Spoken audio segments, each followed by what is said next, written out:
কেমন লাগছে এবার? মিহার সব জানে। মিহার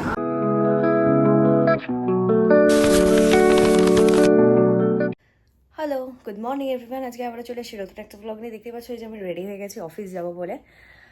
আমার বড় আমাকে ছাড়তে যাবে, ছেলেকে রেডি করি, অলরেডি আমি স্কুল পাঠিয়ে দিয়েছি। বাইরেটা কেমন একটা মেঘলা মেঘলা ওয়েদার করছে, তাড়াতাড়ি বেরিয়ে যেতে পারলেই ভালো, না হলে বৃষ্টির মধ্যে আটকে যাব, খুব চাপ। তো চলো বেরোই, বেরিয়ে তোমাদের সাথে কথা বলছি। চলো, বেরিয়ে পড়েছি। ওয়েদারটা আজকে ভালো, মানে হালকা মেঘলা মেঘলা, একটু ঠান্ডা ঠান্ডা হাওয়া দিচ্ছে, ওয়েদারটা ভালো। বাট মাঝে মধ্যেই রোদ উঠে যাচ্ছে আর টিপটিপ করে বৃষ্টি পড়ছে, যেটা আমার খুবই বিরক্ত লাগে। আস্তে চালাও, যেটা আমার খুবই বিরক্ত লাগে। আমার এরকম মানে এই মেঘলা মেঘলা ওয়েদার থাকবে, হাওয়া দেবে, এই ওয়েদারটাই ভালো লাগে। বৃষ্টি ফৃষ্টি হোক আমারও এটা পোষায় না। এনিওয়ে, ট্রেনে উঠে কথা বলছি। ওয়েদারটা এতটা সুন্দর আর ট্রেন থেকে দেখতে এতটাই ভালো লাগছে, আমি না সত্যি ভিডিও না করে আমি আর থাকতে পারলাম না। মানে তোমরাই দেখো ওয়েদারটা কতটা সুন্দর লাগছে। আর সব থেকে বড় ব্যাপার হলো আজকে আমি জানলার ধারে সিট পেয়েছি, মানে ভীষণ মজা। কোনোদিনও পাই না, এই দিকের সিটটা আমি পাই না, ওই দিকেরগুলো পাই। বাট আজকে আমি আমার ফেভারিট জায়গায় আমি সিট পেয়ে গেছি। পৌঁছে গেছি অফিসে, প্রচণ্ড গরমে ঘেমে মানে ওয়েদারটা মেঘলা থাকার পরেও একটু গরম আছে। জানি না আজকে হয়তো বৃষ্টি হতে পারে, ঠিক বলতে পারবো না। বাট পৌঁছে গেছি অফিসে। উফ বাপরে। এই যে দেখতেই পাচ্ছ আমি এখন রেডি হয়ে গেছি।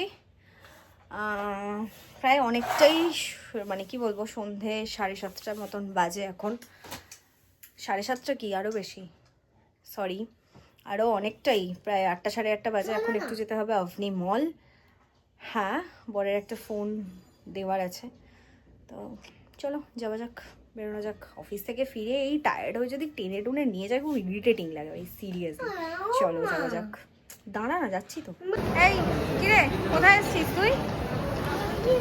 হ্যাঁ, এদিকে তাকিয়ে আপনি বল, আপনি বল। এইদিকে হাই করো, হাই করো।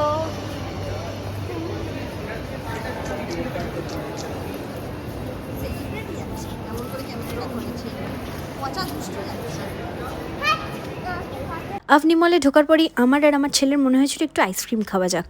তো নিজের কাজটা কমপ্লিট করে ও আমাদেরকে নিয়ে চলে এসেছিলো এই ছোট্ট মতন আইসক্রিম পার্লারটায়। আমরা নিয়েছিলাম একটা করে strawberry ice cream. By the way আইসক্রিমটা দারুণ দারুণ খেতে ছিল। কেমন লাগছে এবার? মিহার সব জানে। মিহার এই কি, এটা এদিকে এদিকে এদিকে, এই দেখ, এই দেখ, টাকা টাকা টাকা। কি কিনতে এসছো? হ্যাঁ, একটু মামামকে কি দেওয়া হলো? হ্যাঁ দেখেছো? হ্যাঁ ওটাই তো ট্যালেন্ট। ঠিক আছে, বাকিটা পরে দেখা হবে। জানতিস আমি কিছু বলিস নি কেন? সব কথা বলতে নেই। হ্যাঁ, জন্মদিনের গিফট, পরের বছর জন্মদিনের গিফট দিয়ে দিল। অ্যাডভান্স? অ্যাডভান্স এত তাড়াতাড়ি? আমি বললাম এটা এবছর।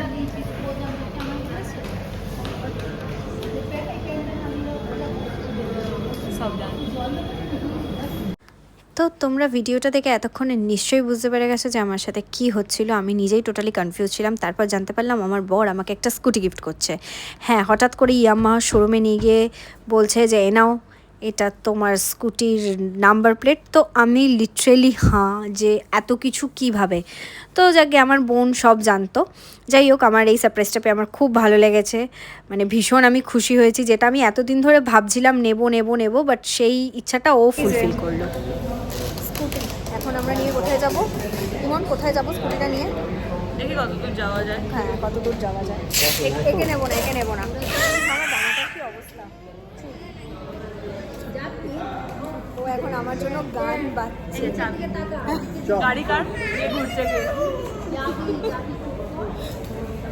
এটা এটা এটা হচ্ছে আমাদের ঘুরতে বেরোনোর সঙ্গী। এতদিন বুলেট নিয়ে টানাটানি করতো, এখন আর বুলেট লাগবে, কিছু রাখো করতে তোমার হবে না। বুলেট। হ্যাঁ, ধরবো, কিন্তু না, আমার বোনবোর দাবি হচ্ছে ওর মা হচ্ছে স্কুটি চালাবে, আমি ও বুলেট চালাবে। ওকে বুলেট চাললে হবে আমাকে না। বুলেট ছাড়া যাবে না। হবে না, হবে আমি না। কি চালাবো, ওকে একটাই কথা, বুলেট। বুলেট চালাবে আর মা স্কুটি চালাবে। একদিন বৃষ্টির মাঝখানে বলছে যে তুমি যাও, তুমি স্কুটি চালাও, মাই বুলেট চালাবে। মানে স্পষ্ট বক্তা, আলাদাই দাবি, ওর জীবনে আলাদা দাবি। আমি যেমন এগিয়ে গিয়ে আরো কথা বলতে পারবো। এই একজন স্কুটির মধ্যে উঠে পড়েছে। এই দেখ এই দেখ এই দেখ এই দার্জিলিং যাবো। এই দেখ আমার দার্জিলিং যাব। দার্জিলিং। মামাই মামাই ওই স্কুটিতে করে মায়ের স্কুটিতে করে মাকে নিয়ে চলে যাচ্ছে। আগে বললিস দার্জিলিং ওই চলছে পুরো। বাবা না রে, ঠিক আছে, থ্যাংক ইউ। আমি নাকি স্কুটি করে দার্জিলিং যাব, জীবনে হবে না যেটা। সব ঠিক আছে, শুভস্য শীঘ্রম। আমরা দু বোনে যাবো সিস্টার স্ট্রিট। এক্স্যাক্টলি। আমরা বড় জোর দীঘা যেতে পারি ভাই। হ্যাঁ, দুটো গাড়ি তো, দুটো না তিনটে গাড়ি। হ্যাঁ 3টে গাড়ি, আমরা বড় জোর দীঘা যেতে তিনটে পারি। না 4টে। 1 2 3 4টে, হ্যাঁ বুলেট 4টে। আমাদের বাড়িতে 5টা গাড়ি হলো এবারে, বাপির একটা, বাদ বাকি এখনো দুটো লোডে। এখনো হ্যাঁ এখনো রিজুর বাকি আছে। Loading sorry. লোডিং, হ্যাঁ লোডের তো আগে হয়ে গেছে না, লোডিং হবে। এখনো কার কার বাকি আছে? আমার তোর আর বড় ভাই। রিজুর, হ্যাঁ ওরা রিজুর বাকি আছে। আমার আর আমার ছোট ভাইয়ের হয়ে গেছে, ওর আর ওর বড় ভাইয়ের এখনো বাকি আছে। মানে বড় ভাইটা আমারও, মানে এখনো বড় ভাইয়ের আর বোনের বাকি আছে। আমার আর আমার ছোট ভাই ডান। কাকার আছে। তারপর আমরা চলে গেছিলাম স্পেন্সারে। মিহারের প্রচুর বায়নায় যে বাড়িতে নতুন ফ্রিজ এসছে, তার মধ্যে আইসক্রিম থাকবে না, সেটা কখনো হয়। তো তাই আমরা চলে গেছিলাম সবাই মিলে মানে কি আমি, আমার বোন আর আমার বর মিলে চলে গেছিলাম একটু স্পেন্সারে আইসক্রিম কিনতে। আমার বড় দিকে আইসক্রিমের জন্য বিল ফিল করছিল, আর আমরা এদিক থেকে দাঁড়িয়ে সব জ্ঞান ফ্যান দিচ্ছিলাম। যাই হোক, যাই হোক আজকে এই আর একজন হাবলু চলে এসছে ভিডিও অন দেখতেই। আজকে আমি একটা সারপ্রাইজ পেলাম, যে সারপ্রাইজটা আমার দারুণ লাগলো। আমি সিরিয়াসলি আমি কোনোদিনও ভাবিনি যে আমি এরকম একটা সারপ্রাইজ পাবো। আর মানে কী বলে না, আউট অফ মাইন্ড, মানে চিন্তা ভাবনার বাইরে যে আমি কোনোদিন এরকম একটা সারপ্রাইজ পেতে পারি। হ্যাঁ আমি সবার জন্য সারপ্রাইজ প্ল্যান করি, ভাবি যে সারপ্রাইজ দিই, একটু ভালো লাগে। বাট আমার বর যে আমার জন্য এত বড় একটা সারপ্রাইজ রেখে দিয়েছে, আমি সিরিয়াসলি ভাবতে পারিনি। যাই হোক, দারুণ লাগলো, মানে দিল গার্ডেন হো গেয়া, এরকম একটা ব্যাপার। তো আমার থেকে বেশি আমার ছেলে খুশি, সেটা তোমরা দেখতেই পাচ্ছ যে ওর কতটা খুশি লেগেছে। গাড়ি এসছে আমার, খুশি হয়েছে ও। তুমি এদিকে আসো। তো গাড়িটা কার এসছে একটু বলো, তোমার ঠিক করে বলো, কার এসছে গাড়িটা? কার মুখে বল। ওর নাকি গাড়ি এসছে, তাহলে তুমি চড়বে তো? তো তাহলে আজকের ভিডিওটা দেখা হচ্ছে কালকে একটা নতুন। আজকের মতো